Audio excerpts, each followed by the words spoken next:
안녕하십니까, 레필입니다. 9월 12일 두산 에너빌리티 보도록 하겠습니다.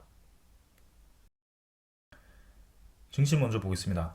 코스피 0.8% 하락했고요. 코스닥은 1.6% 정도 하락을 했습니다. 오늘 양증시 크게 하락을 하면서 진행이 되었고요. 외국인 투자자가 코스피를 2,900억 정도 매도를 하였고, 코스닥에서도 1,400억 정도 매도를 하면서 양쪽 모두 외국인 투자자에 대한 매물로 하락을 하였습니다. 기관 투자자는 코스피 540억 정도 매수했고요.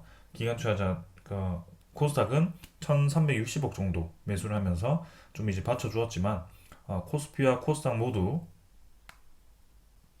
좀 이제 하락을 하면서 진행이 되었습니다. 2536포인트로 마무리가 되었고요. 오늘 잠깐 이제 상승할 듯 하면서도 이렇게 눌러지면서 21선을 또 눌리면서 이렇게 아래로 이탈을 했습니다. 그래서 증시가 반등을 한다라는 시그널을 좀 보여주다가도 이렇게 이제 음봉으로 밀어버리고요. 이번 주는 또 옵션 만기 목요일까지 또 수요일 목요일 이틀 정도 남았습니다. 그래서 옵션 만기까지 또 이제 외국인 투자자에 대한 변심으로 주가가 떨어질 수도 있겠다라는 그런 생각이 좀 듭니다. 그래서 일단은 계속해서 이제 하락하는 모습이기 때문에 목요일까지는 좀 차분히 지켜볼 필요가 있겠습니다. 외국인 투자자 어제 잠깐 이제 매수를 하는 듯 하면서도 오늘 또 대규모 이탈을 했고요. 네. 월요일에 이어서 금요일에 이어서 화요일도 이렇게 많이 이탈을 했습니다. 이 추세가 이제 내일도 이어지는지, 그래서 목요일까지 바짝 코스피에서 이탈을 하는지 좀 지켜볼 필요가 있겠고요. 네. 최근에 이 외국인 투자자에 대한 움직임은 확실히 좀 매도에 가깝게 진행이 되고 있습니다. 기관 투자자 같은 경우는 3일 정도 매수를 했지만 크게 많은 양 아니었고요. 적절하게 조금 받쳐주고 있지만 일단은 주가를 올리기에는 좀 부족한 모습입니다. 코스닥은 900포인트 밑으로 다시 떨어졌고요.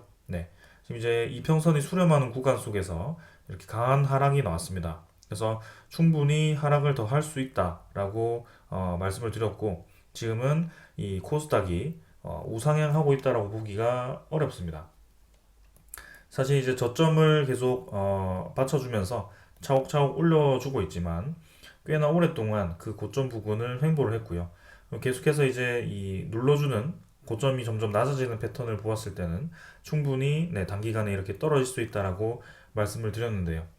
일단 그 시그널의 전초 인지는 더 지켜봐야 될 것 같습니다. 그러나 오늘도 특정 테마 위주로 좀 이제 하락이 크게 나오면서 하락을 했고요. 목요일까지 옵션 만기까지 어떤 흐름을 보일지는 계속 지켜볼 필요가 있겠습니다. 수급은 이제 외국인 투자자 1,400억 매도를 했고요. 지금 이제 5일 연속 매도가 나오면서 9월 1일자부터는 꾸준히 코스닥에서 이탈을 하고 있습니다. 그래서 MSCI 리밸런싱 때문에 들어왔던 그 물량이 그대로 지금 빠져나가면서 진행이 되고 있다라고 보여지고요. 기관 투자자가 1,300억 매수를 하긴 했지만 금융 투자 위주로의 단기 매수였기 때문에 크게 우리가 코스닥이 꾸준히 지금 수급이 받쳐주고 있다라고 보기는 어려울 것 같습니다. 그래서 이번 주 목요일을 기점으로 해서 변동성이 이제 클 가능성이 큰데요. 일단 그 변동성 다음으로 또 움직임이 나오는지 한번 지켜볼 필요가 있겠습니다. 원달러 같은 경우는 2원 정도 상승해서 1330원 마무리가 되었고요. 계속해서 이제 뭐 1300원을 유지를 시키고 있습니다. 그러나 고점을 찍고 좀 이제 떨어지는 방향으로 진행이 되었었기 때문에 차분히 지금 지켜볼 필요가 있겠고요. 오늘 아래 꼬리를 길게 달면서 좀 이제 환율이 다시 반등을 했지만, 만약에 이제 증시 분위기가 다시 반등을 한다면 또 추가적으로 떨어지거나, 일단 환율 자체가 지금 뭐 1,400원대로 다시 진입을 해야 된다라는 큰 이유는 없어 보입니다. 그래서 인플레이션도 뭐 에너지 가격 상승, 원자재 가격 상승으로 좀 이제 잠깐 올라가긴 했지만, 결국에는 이 금리 인상이 마무리가 되고 금리 인하로 전환이 되면서 증시에 대한 분위기가 개선되고 이런 환율 자체가 조금씩 떨어질 가능성이 커 보입니다. 그래서 천천히 한번 이 분위기를 살펴보도록 하겠습니다. 지금 이제 해외 증시는 뭐 조금 뭐 보합 수준으로 진행이 되고 있고요. 니케이는 1% 가까이 상승하면서 마무리되었습니다. 일단 코스피가 좀 많이 이탈을 했는데 코스피는 확실히 이번 주 옵션 만기일이 있고 그 다음에 8월 말에 있었던 MSCI 리밸런싱 외국인 투자자에 대한 매물이 잠깐 이제 들어왔다가 빠져나가면서 조금 더 크게 하락을 하는 듯 합니다. 일단은 이번 주 목요일까지 분위기를 살펴보겠습니다. 지수 선물 같은 경우는 미국 증시 0.3% 아까 보던 것처럼 거의 부합 수준으로 진행이 되고 있고요. 유럽 증시도 지금은 뭐 크게 하락 없이 0.3% 정도 하락해서 진행 중입니다. 그래서 큰 움직임이 없다라고 말씀드릴 수 있고 원자재 가격 같은 경우는 WTI 국제유가가 89달러까지 올라가고 있습니다. 계속해서 이제 국제유가가 올라가면서 조금 이제 그 인플레이션 지표에 대해서 좀 경계를 할 필요가 있다라고 말씀을 드릴 수도 있고요. 사실 에너지 가격을 제외한 그런 근원 지표가 중요하기 때문에 근원 물가는 사실 크게 지금 영향을 받지 않고 있습니다. 그러나 지금 에너지 가격이 단기간에 좀 급등을 하면서 지금 80달러라는 그런 저항선을 깨고 올라가고 있거든요. 그래서 5년 내에 다시 최고점으로 치솟고 있는데 이때 또 어떤 분위기가 형성될지는 지켜볼 필요가 있겠습니다. 천연가스도 마찬가지 2.65달러까지 올라가면서 최근에 횡보하던 구간을 계속 지지를 해주면서 꾸준히 올라가는 방향으로 방향을 틀고 있고요. 다시 2.8달러를 찍으러 갈지 지켜보도록 하겠습니다. 채권금리 같은 경우는 미국 10년물 국채금리도 마찬가지입니다. 4.29%로 계속 고점을 유지를 하고 있습니다. 그래서 이전에 4.3% 잠깐 올라갔었는데 계속 밀어붙여가지고 4.3% 위로 올라갈지는 지켜봐야 될 것 같고요. 일단 10년물 국채금리 움직임 주시하면서 진행해 보겠습니다. 자, 오늘 이 정도로 증시 살펴보았고요. 종목으로 넘어가도록 하겠습니다. 두산 에너빌리티 보겠습니다. 450원 하락해서 16,770원으로 마무리되었고요. 2.6% 하락해서 마무리되었습니다. 자, 어제 올렸던 거를 이제 그대로 또 이탈을 시키면서 진행이 되었고요. 전체적인 코스피의 분위기, 증시에 대한 분위기가 좋지 않으면서 비슷하게 흘러갔던 것 같습니다. 시간의 거래는 평소보다 또 적게 진행이 되었고 16,750원으로 20원 정도 하락해서 진행이 되었습니다. 그래서 계속해서 이제 증시가 갈피를 잡지 못하고 좀 이제 아래 위로 흔들어주는 모습이고요. 오늘도 두산 에너빌리티 추가적인 상승을 좀 예상을 했지만 지금 이제 이렇게 하락을 해버린 상황입니다. 사실상 오늘 두산 에너빌리티 뿐만이 아니고 다른 종목들 모두가 이렇게 하락을 하는 모습이었고요. 특히 어제 잘 올라갔던 두산 종목도 마찬가지로 오늘 상승해서 하락으로 크게 전환이 되었고 관련 종목들 대부분이 하락을 하였습니다. 그래서 두산 에너빌리티 종목의 문제가 아니라는 점을 다시 한번 말씀을 드리고 싶고요. 지금은 전반적인 종목들 모두가 좀 하락을 하는 분위기입니다. 자, 일단 일별 거래를 보시면 400만 주로 전날보다 절반 정도로 줄었고요. 어제는 이제 매수를 하다가 또 이렇게 외국인 투자자 매물 위주로 또 오늘 매도가 쏟아졌습니다. 그래서 거래량을 죽인 채로 항상 이제 주가를 눌리는 그런 움직임을 보이고 있고요. 특히 옵션 만기를 지금 이제 수요일, 목요일 이틀을 앞두고 있기 때문에 이제는 이 외국인 투자자가 어떤 움직임을 보일지는 오늘 정도면 드러날 것 같습니다. 그래서 지금 이제 매도 포지션으로 좀 위치를 잡은 것 같은데 월요일도 그렇고 화요일도 그렇고 일단은 예상을 하기가 어려운 분위기로 계속 형성이 되고 있습니다.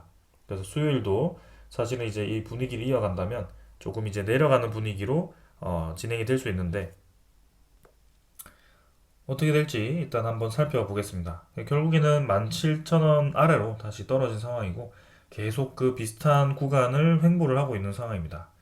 21선은 어느덧 이런 횡보 구간에서 옆으로 누워지기 시작했고요. 5일선도 그렇고 60일선 조금 꺾여가지고 떨어지고 있긴 합니다. 그러나 이평선들이 서서히 다시 모이고 있는 상황이고 이렇게 수렴 구간이 만들어졌을 때는 다시 한번 방향을 결정해야 되는 그런 상황이 나왔습니다. 그래서 여기서 위로 이제 상단으로 방향을 틀어서 위로 뻗어나갈 것인지 혹은 조금 이제 횡보를 더 하거나 혹은 아래로 조금 더 눌러가지고 기어이 바닥을 한 번 더 찍을 것인지 뭐 그 정도가 있을 것 같습니다. 그러나 지금 상황에서는 계속해서 주가가 오르고 내리고 이렇게 반복을 한다면 큰 의미가 없다라고 말씀을 드리고 싶고요. 만약에 이제 정말 종목이 좋지 않았다면 이미 이제 바닥을 깨고 점점 이제 저점을 낮춰가는 형태로 이렇게 이어질 겁니다. 그러나 지금은 그렇게 이어지지 않고 계속해서 바닥을 지지를 해주는 모습이고요. 점점 이제 상단 라인을 하나씩 하나씩 높여가고 있는데 최근에는 그 상단 라인을 높이는 작업이 나오고 있지는 않습니다. 그러나 한 번 더 이제 상단으로 도달을 할 때가 분명히 올 것 같은데 그때가 조만간 나올 거라고 생각하고 있고, 네, 두산 에너빌리티는 결코 지금 이제 횡보하는 것이 종목에 문제가 있어서가 아니고 때를 기다리고 있다. 이렇게 좀 이해를 하시면 되겠습니다. 자, 그래서 일단 이번 주 옵션 만기까지는 천천히 한번 좀 살펴볼 필요가 있을 것 같고요. 네, 거래량 조금 더 붙어 주었으면 합니다. 투자 수급은 네, 오늘 외국인 투자자가 100만 주, 108만 주를 매도를 했고요. 기관 투자자 5만 4천 주 매도했습니다. 결국에는 오늘 주가도 외국인 투자자 매물로 눌러진 거고요. 네, 매물이 쏟아진 만큼 사실 주가가 많이 내리지는 않았습니다. 적절한 수준에서 계속 이제 물량을 회전을 시키고 있다는 것이 좀 보여지고 있고요. 네, 그래서 17,000원, 16,000원 수준에서 계속 물량을 넣었다가 뺐다가를 반복을 하고 있습니다. 그래서 이번에도 대규모 이탈을 했는데 옵션 만기까지 이 이탈이 지속이 되는지, 만약 이제 이탈이 지속이 되었다면 금요일부터는 이 수급이 전환될 가능성이 큽니다. 매도 물량이 먹고 수급이 전환될 가능성이 큰데 일단은 네, 계속된 외국인 투자자의 그런 옵션 거래가 옵션에 맞춘 이런 물량 순환이 이어지고 있는 상황입니다. 그런 것들이 이제 무시가 되기 위해서는 다른 수급이 들어와서 좀 공격적인 매수를 하거나 네, 많은 거래량이 터져가지고 그런 수급이 이제 묻힐 만큼 좀 거래가 되거나 뭐 그렇게 좀 돼야 되는데요. 아직까지는 거래량이 그렇게 많지 않고 외국인 투자자 위주로 지금 거래가 되다 보니까 그렇게 공매도가 부각이 되고 외국인 투자자에 대한 매수 매도에 의해서 주가가 계속 똑같이 반대로 움직이는 모습, 같이 움직이는 모습을 볼 수가 있습니다. 일단 조금 더 볼 필요가 있고요. 금융투자는 2만 주 매수, 투신이 15,000주 매수를 하면서 일단 매수가 들어왔고 보험은 조금 매도를 했습니다. 네, 사실 기관 투자자는 오늘 뭐 크게 매도 없었고요. 사모펀드가 이제 7만 주 매도하면서 조금 최근에 대비해서는 많이 매도를 했습니다. 연기금 투자자는 17,000주 매도했지만 뭐 최근 매수 매도가 뭐 그렇게 활발하지는 않습니다. 네, 9월달 들어서는 적절하게 매도하고 적절하게 매수하고 반복을 하고 있기 때문에 일단 뭐 큰 움직임이 없다라고 보여집니다. 자, 그래서 외국인 투자자가 다시 매수로 들어와 준다면 또 주가는 어김없이 올라갈 거고요. 지금 이렇게 계속 이제 눌렀다가도 계속 올라가는 것이 지금 이때까지의 패턴이었기 때문에 그 움직임을 의심할 필요는 없습니다. 그래서 계속해서 네, 분위기를 살펴보면서 지켜보도록 하겠습니다. 자, 그래서 오늘 뭐 차트 다 비슷했기 때문에 빠르게 넘어가도록 하겠습니다. 그 다음에 이제 공매도 잔고 살펴보겠습니다. 공매도 잔고는 오늘도 늘었습니다. 네, 계속 예상대로 흘러가고 있고요. 저점을 찍고 다시 한번 빠르게 공매도 잔고를 늘리면서 658만 주까지 또 단숨에 늘렸습니다. 전날보다 30만 주 더 증가해서 진행이 되었고 9월 11일, 9월 12일 해가지고 또 이제 공매도 잔고가 계속 네, 늘어날지 일단 지켜보겠습니다. 오늘도 일별 공매도 거래량이 36만 주였고요. 전체 거래량이 줄었음에도 불구하고 공매도 거래는 어제보다 많았습니다. 그래서 오늘도 공매도 거래가 9% 정도로 이루어지면서 이 매도 물량의 또 많은 부분이 공매도화 되어서 나왔다라고 볼 수가 있고요. 네, 최근까지도 어제 잠깐 이제 공매도 비율이 줄었다가 다시 늘어나는 것을 보았을 때는 아직까지는 공매도를 통해서 주가를 눌리는 작업, 그리고 공매도로 늘리는 작업, 네, 외국인 투자자 매물을 지금은 매도를 하는 작업을 진행을 하고 있다라고 보시면 되겠습니다. 그래서 그런 이해관계가 다 끝났을 때 다시 한번 네, 공매도가 상환되면서 외국인 투자자가 매수를 하면서 그 순환매를 이어갈 것 같습니다. 그래서 오늘 보시면 신한증권이 또 매도 상위에 위치를 했고요. 오늘은 한국증권으로부터 좀 매도가 나왔는데 일단은 네, 어제도 JP모간 매도 상위에 위치를 하면서 모간서울이 매수를 하긴 했지만 JP모간이 또 20만 주를 매도를 했습니다. 최근에 계속해서 이 JP모간, 모간서울, 신한증권이 두산 에빌리티를 주로 매도를 하고 있다는 것을 볼 수가 있고요. 오늘도 이 매도나 이런 것들이 직접적으로 JP 모간이라든지 지금 나왔네요. JP 모간이 또 매도를 했었네요. 30만 주 정도 매도를 하면서 계속해서 이 작업을 이어가고 있습니다. 그래서 어, 자, JP 모건이 저렇게 매도를 하다가도 또 특정 기간이 지나면 또 매수를 이어갈 건데요. 네, 그 움직임을 그냥 천천히 한번 기다리도록 하겠습니다. 자, 그 다음은 네, 공매도 거래 비율 오늘 8.99% 거의 9% 가까이 이루어졌고, 네, 지금 뭐 계속해서 10% 가까이를 유지를 시키면서 공매도를 계속 늘립니다. 그래서 결국에는 주가가 올라가기 위해서는 이런 공매도 작업이 좀 멈추어야 되고, 네, 그런 작업이 멈추었을 때 공매도가 상환되면서 올라가는 패턴이 계속 이어졌기 때문에 일단 지켜보겠습니다. 추적 물량은 108만 주 마이너스에서 119만 주 마이너스로 더 늘었고요. 13.3% 가까이 네, 외국인 보유를 줄였습니다. 그래서 13.8%에서 13.3%까지 비중을 줄였고요. 결국에는 0.5%를 빠르게 이렇게 줄이면서 우리가 생각했던 뭐 그 범위대로 또 가는 것 같습니다. 그래서 약 1%를 공매도를 늘렸다가 줄였다가를 반복하면서 지분을 채웠다가 뺐다가 작업을 계속 이어가고 있고요. 이번에도 이렇게 계속 진행이 된다면 12점 후반대까지 지분을 뺐다가 다시 채워 넣을 가능성도 있습니다.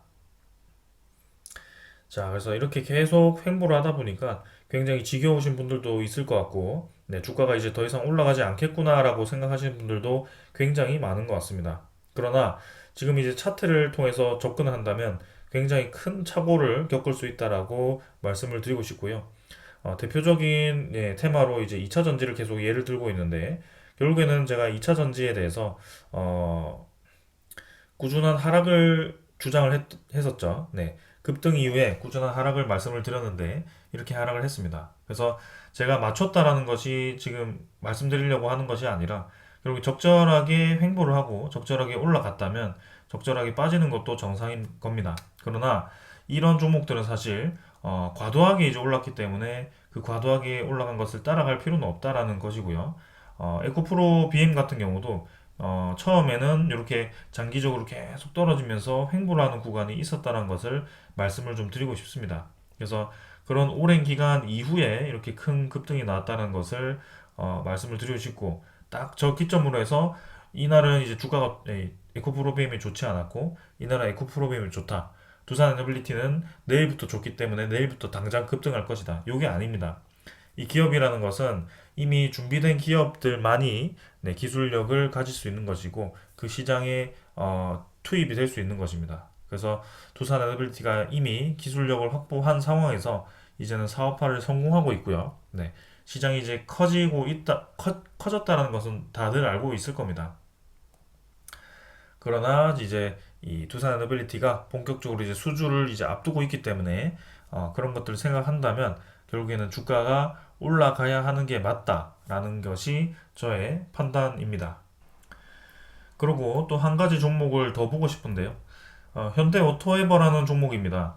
네, 이 종목은 제가 평소에 이제 설명을 잘 드리지 않는 종목인데 최근에 이제 급등을 한 종목 중에 하나입니다. 그러나 이것도 이제 급등을 하고 나서 보면 굉장히 많이 오른 것 같고 좋아 보이는 종목이겠지만 이렇게 네, 2021년부터 해서 2023년까지 계속 횡보를 하거나 주가가 떨어지는 모습을 볼 수가 있습니다. 네.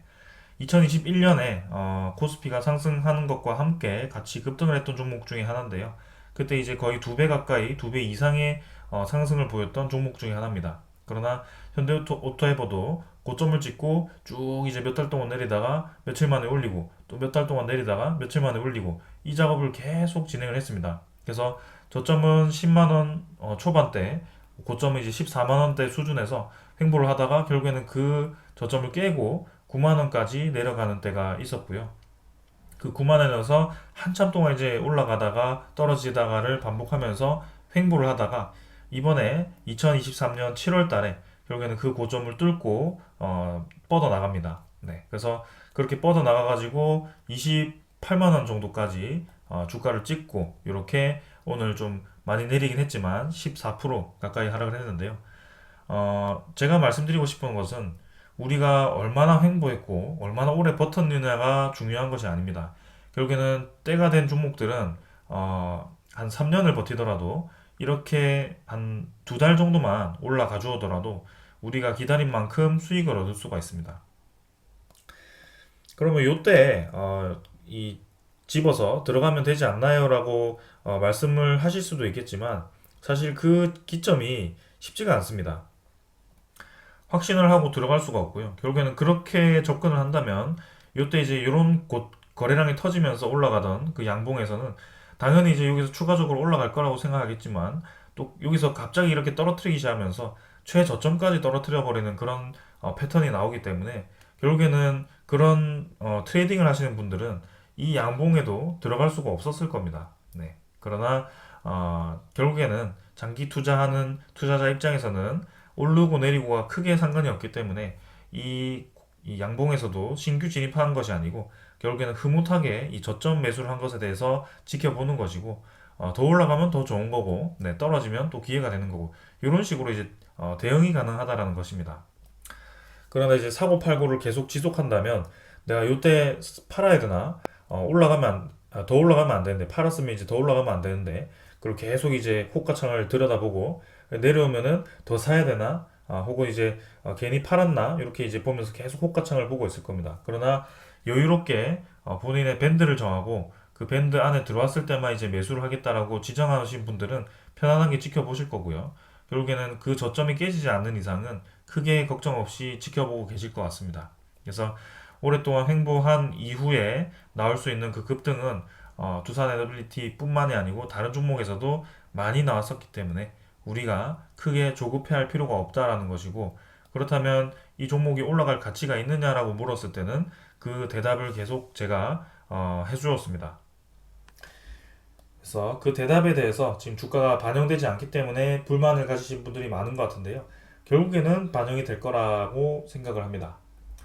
자, 그리고 계속해서 진행해 보면 대차장구는 체결이 이제 16만 주, 상환이 이제 9만 주 되면서 체결이 좀 더 많았고 전날 이제 160만 주 체결이 되면서 좀 많이 대차장구가 늘었습니다. 2214만 주까지 지금 늘어났고요.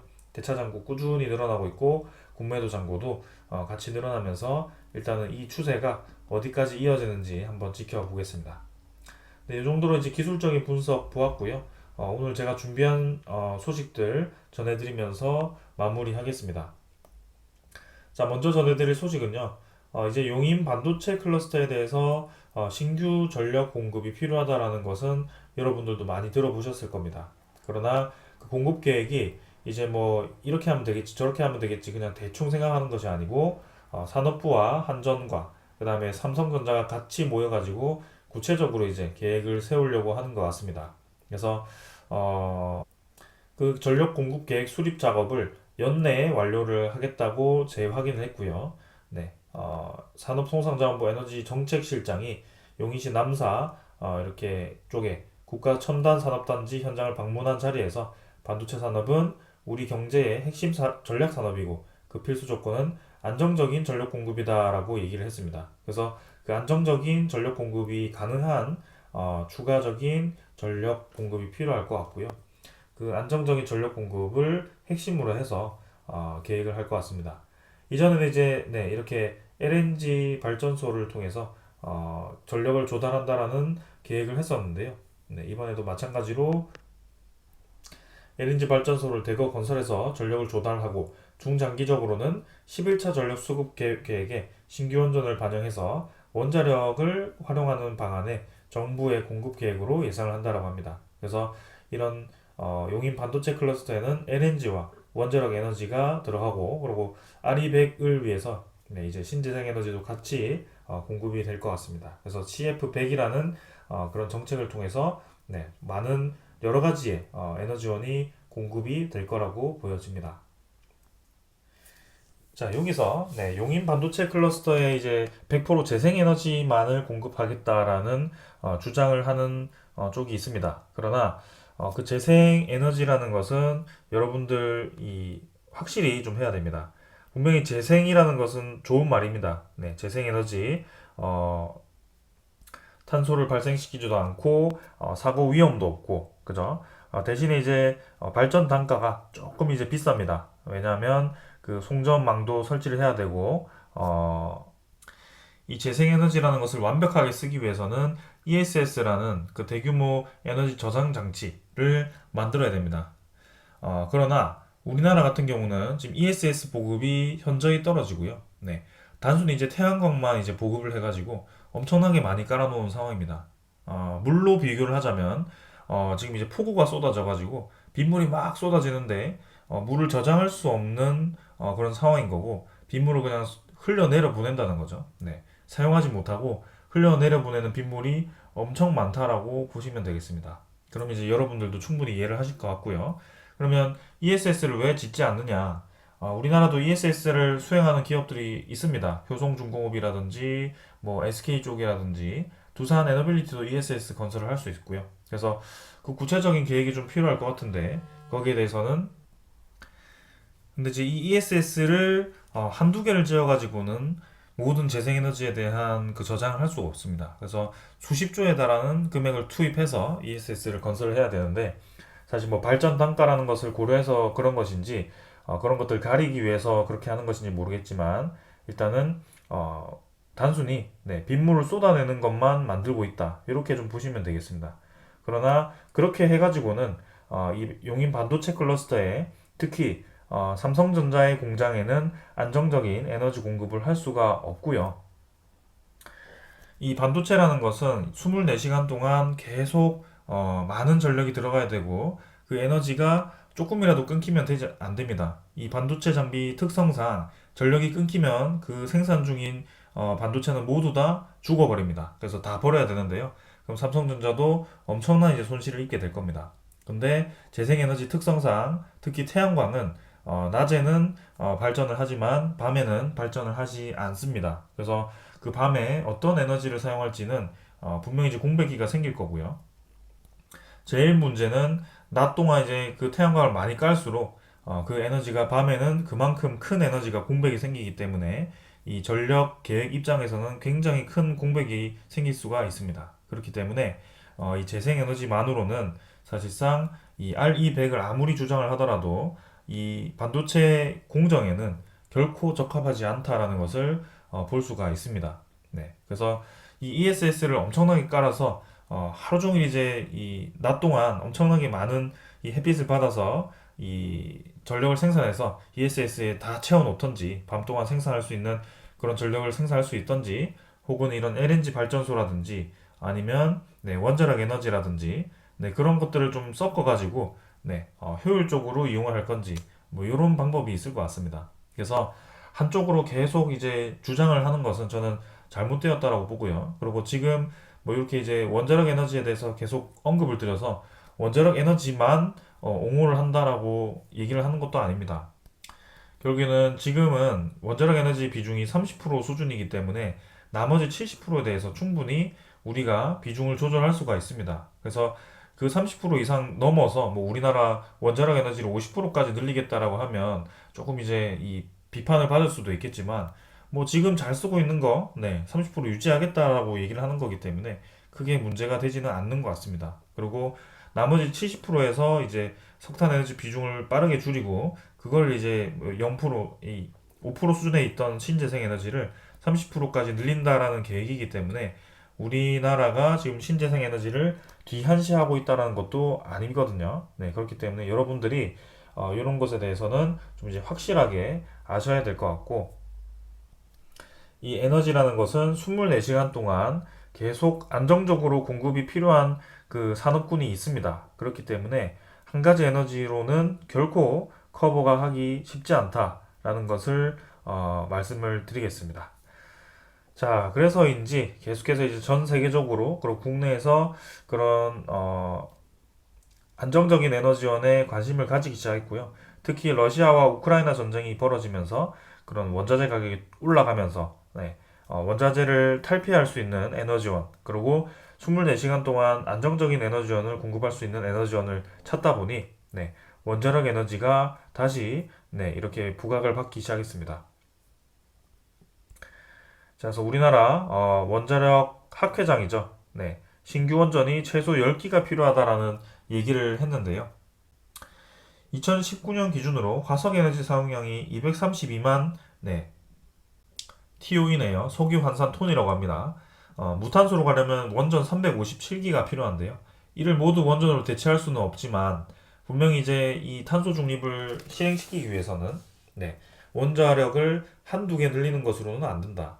한두 개 정도 늘려가지고는 이 많은 석탄 에너지, 네, 화석 에너지 사용량을 급격하게 줄일 수 없다라는 것입니다.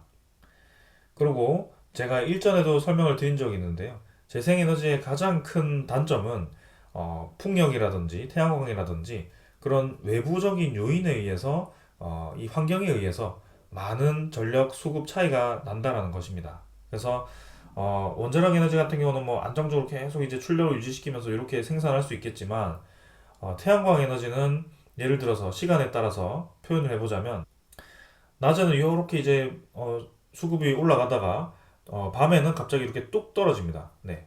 뚝 떨어져서 있다가 또 낮 되면 이렇게 생산을 하다가 이렇게 이제 계속 시간에 따라서 반복이 될 거고요. 풍력 에너지도 마찬가지입니다. 이 블레이드라는 방향을 직접적으로 이제 90도 방향으로 수직 방향으로 바람을 맞았을 때 가장 효율이 높은데요. 만약에 이제 블레이드 날개 이 수평 방향으로 그죠? 블레이드가 잘 돌아가기 어려운 그죠? 바람개비도 우리가 정면을 바라보고 후 불어야지 돌아가지 옆으로 돌려가지고는 돌아가지가 않습니다. 네, 그래서 그 바람 방향에 따라서 굉장히 불안정한 모습을 보일 수가 있고요. 네, 그렇기 때문에 이렇게 이제 들쭉날쭉할 겁니다. 그러나 제가 이제 강조를 드리는 것은 여기 이제 한두 개일 때는 뭐 크게 차이가 나지 않더라도 뭐 천 기, 이천 기 이렇게 수천 기가 깔렸을 때는 이 전력 수급이 계속 이제 들쭉날쭉하게 되는 것입니다. 이거를 이제 어떻게 해결할 것인가? 이 에너지가 많이 남아돌 때는 어떻게 할 것이고 에너지가 부족할 때는 어떻게 할 것인가가 RE100이라는 그 허울 좋은 이 단어의 가장 큰 허점이라고 저는 생각을 합니다. 네. 그래서 이렇게 깊이 파고 들어가서 그리고 굉장히 합리적으로만 생각해 보더라도 이 원자력 에너지는 빠질 수가 없는 상황이고 그리고 그 부각되는 것 중에 하나가 LNG 가스터빈을 활용한 이 복합 화력 발전소입니다. 네. 열병합 발전소라고도 하죠. 그래서 그런 것들이 지금 계속 고려가 되고 있는 것입니다. 그래서 그런 차원에서 이렇게 이제 원자력 협회장이 학회장이 또 이렇게 10기까지 필요하다 뭐 이렇게 얘기가 나왔고 이제 11차 전력 기본 계획에 두 자릿수의 신규 원전이 필요하다라는 말을 할 정도로 이렇게 좀 강하게 발언을 한 것 같습니다. 뭐 10기까지는 사실 쉽지는 않겠지만 최근에 들려오는 얘기로는 계속 4기 정도에서 6기까지 늘어날 수 있다는 얘기가 나왔고 지금 이제 11차 전기본 전문가 구성이 완료되었기 때문에 내년 7월에는 이제 확정이 되어서 이 전력 수급 기본 계획이 최종안이 발표가 될 겁니다. 그래서 내년 7월이 최종안이기 때문에 이제 네, 조만간 연말 정도면 이 구체적인 초안이 나올 것 같고 그때 우리나라 이 원자력 에너지가 다시 한번 관심을 받을 수 있을 것 같습니다. 사실상 우리나라가 계속해서 지금 원자력 에너지를 늘리는 것에 대해서 이 후쿠시마 오염수와 굉장히 이제 이 민감한 갈등, 첨예한 갈등을 벌이고 있습니다. 그러나 그 후쿠시마 사고는 사실상 우리 인류에 있어서 다섯 손가락 안에 드는 중대한 사고 중에 하나였고요. 그 사고로 인해서 분명히 배운 점이 있습니다. 네, 그리고 후쿠시마 원전 사고 같은 경우는 분명히 막을 수 있는 인재였음에도 불구하고 그렇게 이제 사고가 벌어진 거고 우리나라도 이제 전 세계적으로 원자력 발전소 밀집도가 굉장히 높고 많은 이 건설을 했기 때문에 사실상 이제 사고가 일어날 확률도 상대적으로 다른 나라보다 높은 것도 사실입니다. 그러나 이때까지 그런 중대한 사고가 한 번도 일어나지 않았고요. 우리나라 이 원자력 발전 같은 경우는 이 사고 위험을 과할 정도로 예방을 하고 있습니다. 그렇기 때문에 지금 이제 그런 사고 때문에 그리고 바닷물이 오염된다라는 그런 이 위기 의식 때문에 계속해서 이 RE100이라는 허울 있는 허울진 그런 단어로 원자력 에너지를 계속 비판을 하고 있는 쪽이 있지만 지금 전 세계적으로는 신재생 에너지도 늘리고 있지만 그 신재생 에너지만으로는 한계가 있기 때문에 원자력 에너지를 같이 늘리고 있다는 것이 핵심적인 사항입니다. 네, 그래서 어, 우리 구독자분들은 좀 이제 그 합리적인 생각을 하셨으면 좋겠고요. 지금 계속해서 제가 매일매일 그 관련 소식들을 전달 드리고 있기 때문에 분명히 여러분들도 네, 합리적으로 생각했을 때 지금 이 에너지 시장이 어떤 방향으로 가는지 아실 수 있을 겁니다. 네. 자, 그래서 오늘은 이 정도로 말씀을 드리고요. 결국엔 제가 하고자 했던 말은 주가는 올라갈 때가 되면 올라간다. 그래서 지금 횡보하는 것은 큰 의미가 없다. 그리고 지금 두산 에너빌리티가 처한 상황은 에너지 패러다임 변환 시대에 들어가 있는 거고 두산 에너빌리티가 주력 사업으로 하고 있는 신재생 에너지와 원자력 에너지 SMR 가스 터빈 시장이 모두 다 확장되고 있기 때문에 주목할 만하다. 네, 그래서 주가는 반드시 올라간다라는 것으로 마무리를 하겠습니다. 자, 오늘 여기까지 하고요. 옵션 만기까지 또 어떤 흐름을 보일지 지켜보겠습니다. 감사합니다.